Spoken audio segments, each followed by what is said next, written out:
Good evening, ladies and gentlemen. Welcome to the Lloyd Erskine Sandyford Center, where the social partnership has been meeting for a large part of today. At this time, Prime Minister, the Honorable Mia Moore-Motley, and members of the social partnership will speak about the process of today's talks and the outcome. Prime Minister? Thank you very much, Mr. Morris. Ladies and gentlemen, members of the media, Barbadians, we had a successful meeting this afternoon in the sense that we have agreed on a process that will guide us as we go forward, particularly on this difficult and challenging issue of COVID-19 vaccinations and testing. Let me say at the outset, however, that our meeting was much more than COVID, and our regular business meeting continued with respect to other aspects of concerns to members of the social partnership. But for the purpose of this press briefing, which was self-called by the media, who are here, we want to share with you the essence of what we've agreed to, because we think it is important so that Barbadians understand what will take place over the next few weeks. We have agreed that the Honorable Attorney General will prepare or have prepared a legal opinion looking at both civil and criminal liability with respect to aspects of mandatory vaccination and mandatory testing or failure thereto, and the consequences of engaging in a way that may be reckless, that may cause harm to others. We leave it as broad as that. We expect that that opinion will be made available to us on or before the 6th of August, and that will then trigger a process that will involve both sectoral and national consultations in the ensuing weeks. We will start with the consultations within the social partnership because, as you appreciate, the social partnership is not just a single private sector body or a single labor union or workers' association. And therefore, we will segment those discussions. They will be led by a team of ministers. In the sectoral ones, it will be led by Minister Colin Jordan, the Minister of Labour, as well as the Minister of Home Affairs, Wilfred Abrams. And in the national consultations, Minister Santia Bradshaw, who will be acting Prime Minister for a large part of the time in August, as well as for 2.5 weeks in August, when I propose to take leave, and as well as the Minister of Health, Jeffrey Bostic. The two of them will join Ministers Jordan and Abrams in the national consultation, which will be 4 such sessions that will be zonal, but they will have to be hybrid given the COVID protocols. So the unit will determine how many people can go into the largest town hall entity that we have, whether that is Alexandra School or St. Lucie Secondary or whatever, and who is not there will also be accommodated by way of technology, Zoom or WebEx or whichever mechanism they choose to use. This is to allow us to give as many Barbadians, whether sectorally or nationally, the opportunity to be heard against the background of the legal opinion which is being received. And this will relate, as I said, to both mandatory vaccinations as well as mandatory testing. And the legal opinion and the views and perspectives of all will be taken into account. We would love to reach consensus as a social partnership and as a country, and we pray and hope that we can still do so. But I've already indicated to the country that this government has always held the perspective, consult, communicate, and where we can't, we will not fail to govern. But we as Barbadians understand how we do things, and typically Barbadians respect and want that level of consultation with respect to these matters. I believe that we will then reconvene in the social partnership at the end of August for us then to be able to report back to the country what is the situation. Without prejudice to all of that, however, we have all agreed that it is in our interest to strongly advocate testing, regular testing, as well as vaccinations to be taken by all Barbadians and all persons living here. Why? Because we are satisfied beyond a shadow of a doubt that the vaccinations do reduce the level of sickness as well as the possibility of death, and they do reduce the incidence of transmission with respect to persons being in the same place. And therefore, without prejudice to our waiting for the opinion and doing the consultations on mandatory testing and mandatory vaccinations, we have all agreed that we will ramp up our own internal communication as well as our public education program, recognizing that we also still have to balance it with supply of vaccines, which we are still awaiting additional ones. I think that the last time I spoke on the 29th of June, when we received the 30,000 vaccines then, I indicated that we still anticipate more will come, but I've also told you on every occasion that I've spoken that regrettably this is the wild, wild west out there, and therefore people keep changing times or dates or source of supply, and therefore we have still to work within the possibility of what is available to us. I think that that represents the totality of the essence of our discussions. Labor, private sector, yes? Have we left out anything? I'd like to invite, if anyone wants to add to that or to say anything that reinforces the point, please feel free to do so, labor or private sector. Thank you. Thank you, Prime Minister. The private sector certainly is supportive of the Prime Minister's request. We have had consultation here today. We haven't changed our opinion about the need for a mandatory vaccine or the need for increased testing across Barbados. And we certainly urge every Barbadian to do so. However, we have agreed to work with the social partnership members, our labor friends and our government associates to try and ensure that we come to a position that is workable for all of Barbados. So we look forward to doing so over the next few weeks. We ask our membership in the private sector to bear with us. We hope that you understand the position that the Prime Minister has asked us to support, and we are certainly willing to do so. But we encourage every Barbadian, do what is right, mask up, sanitize, social distance, get vaccinated, and get tested as regularly as possible. So thank you. Thank you. Anyone else? General Secretary, Madam. General Secretary. The Barbados Workers Union wishes to align itself with the position or the comments that have been made so far both by the Prime Minister and the private sector. From our standpoint, we regard that the best way that we're going to get cooperation by everybody is if people are fully educated and aware of what the issues are and what is at stake. And that is something that we can't take for granted.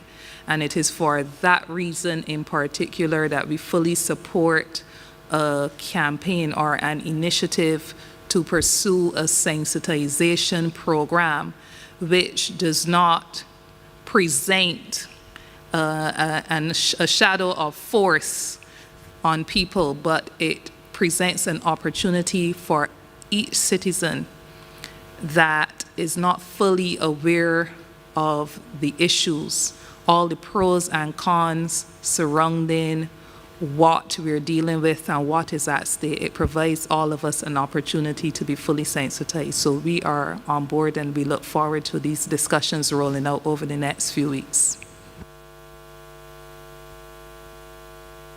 Thank you. Anyone else? Mr. O'Neill. Good evening all, Madam Prime Minister. The social partnership meeting today is and was useful in creating the environment for a different tone to emerge. And that is why CEDUSAB at this point would have no difficulty in encouraging as wide as possible a cross-section of the Barbadian population, not just a cross-section, in encouraging the Barbadian population to be vaccinated as a means of a defense against the war on COVID. And it just bears out what we've always known, that when there is a coming together, when there is a consultation, when there is a respect for the other person, then great things can happen.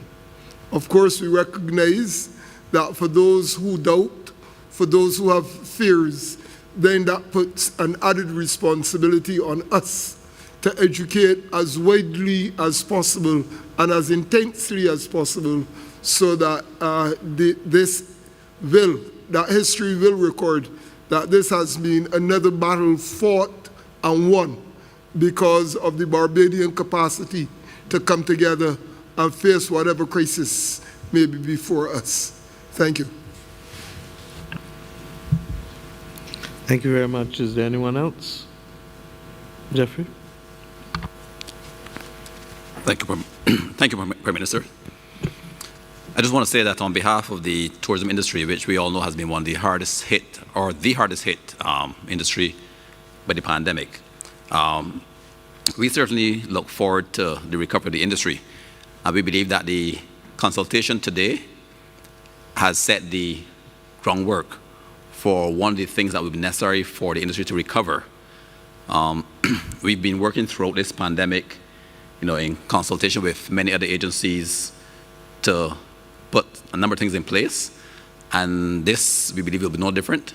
And we look forward certainly to working with the labor movement and the government and the other social partners to move this process forward as quickly as possible. So thank you. Thank you.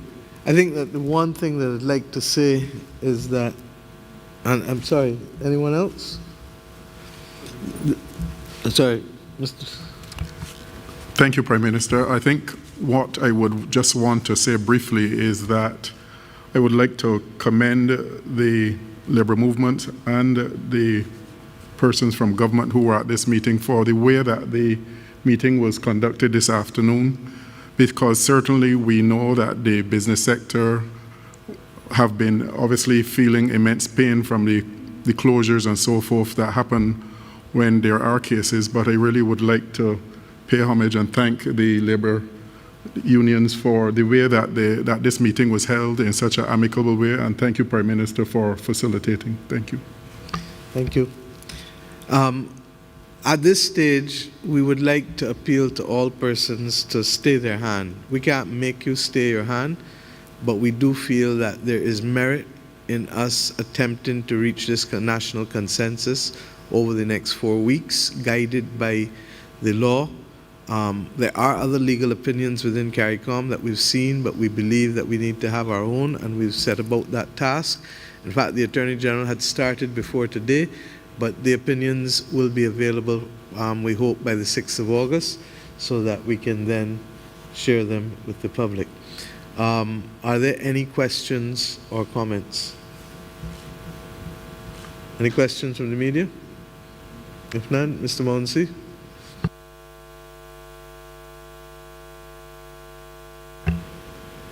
Yes, good night to you, Prime Minister, and all members of the Social Partnership. Good night. Just one quick question from me. You did have some lengthy discussions this afternoon. Obviously, you have not arrived at a consensus as yet, but listening to everyone at the table here, it seems as though you seem to be on a very similar accord. Could you give me an idea of some of the divergent views, if any, that were presented during this meeting? Mr. Mounsey, I think you have a State of the Union program, right? I promise that I will come on it after the process has been completed.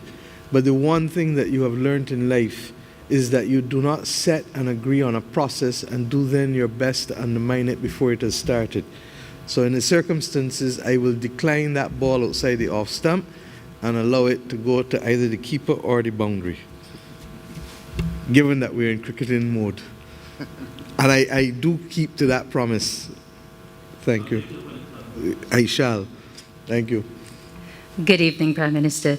The meeting would not only have dealt with the issue of COVID-19 and the vaccination process, but a number of other burgeoning issues that would have been on the table of labor and other industries.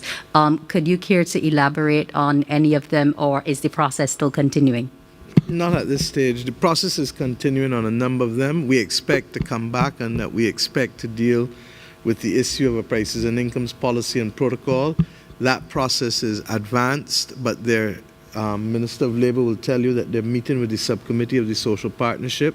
There was a hold-up on an issue of transfer pricing, and that's really the only thing that we're waiting on, so that the subcommittee can review the materials and report back to the full social partnership. I hope that we can have a report in hand before the end of August, such that when we meet at the end of August, we're in a position to deal with these two most challenging issues of prices as well as the mandatory vaccination and mandatory testing of COVID-19. There are other issues that we've agreed to, for example, a review on the structure and functioning of the public service, and we also will continue on the matter of other individual concerns that members had that really we've remitted to the head of the public service so that the particular institution can have meaningful discussions on those issues. Other than that, we took the last matter of the protocols. BAMP's position will go to the subcommittee of cabinet to review their recommendations and to determine what we can accept and what we can't, bearing in mind that BAMP is a member of the EOC and therefore does have two bites at the cherry, but we've agreed in spite of that to still allow them to meet. Minister Walcott was out of the country at an ECLAC meeting in Mexico, representing. I believe he returns today when he finishes his quarantine. We expect that they will have that meeting by early next week for us to continue to review our position. But in any event, I think you know that Minister Bostic has always been managing this on a day-to-day basis, so that if things come up that require action, I've given the country the analysis, gas and brakes, and we will continue with that approach. Any other questions? Yes, good evening, Prime Minister. Kareem Smith from Barbados Today. Given that it would appear that there is some consensus on the issue of vaccinations. Process, if I can help you. Yes. There's consensus on process. Right. Was there any discussion or consensus on the issue of who should pay for mandatory testing? Because I know you're putting the cart before the horse. You understand? We anticipate that once these things come back, we'll be in a position to address them, but we need to settle where we are going first. We also recognize, and this we've taken a decision on, that the government of Barbados is not going to pay for persons who are traveling anymore for tests. I think we've carried people for a long time, and we've come to the conclusion and commitment at the level of cabinet that anybody who is traveling can afford to pay for their tests. And I think that it is going to be so much a part of our future that we've had to make that commitment. The government still continues, however, to carry the cost of quarantining for all primary contacts, as you know, and we've done that as a policy of containment. We also carry the isolation of all positive persons, not just because we want to, but because a person's medical condition, when positive, can change in a matter of hours. And therefore, we believe that unlike other countries where persons are allowed to stay at home and recover from COVID, we prefer you to be under medical supervision, and we also want to ensure that we can limit the containment of the spread. If you were to ask me what I think two of the most important policy decisions we have made as a government, it has been to undertake the cost of testing, undertake also the cost of supervision and containment for persons in isolation and quarantine based on the criteria that I just pointed out. That if you are a primary contact, come out of circulation so that we can at least contain the potential for spread, because we don't know yet if you are positive or not until we test you, and it's usually a 5-day period for 2 tests. And similarly, if you are not well and are positive, or you are even asymptomatic and positive, we prefer to have you there because you are always asymptomatic until you become symptomatic. And no one knows the hour or minute when that may turn from asymptomatic conditions to symptomatic.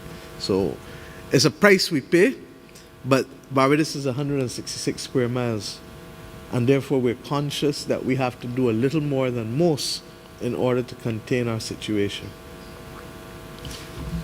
Any more questions?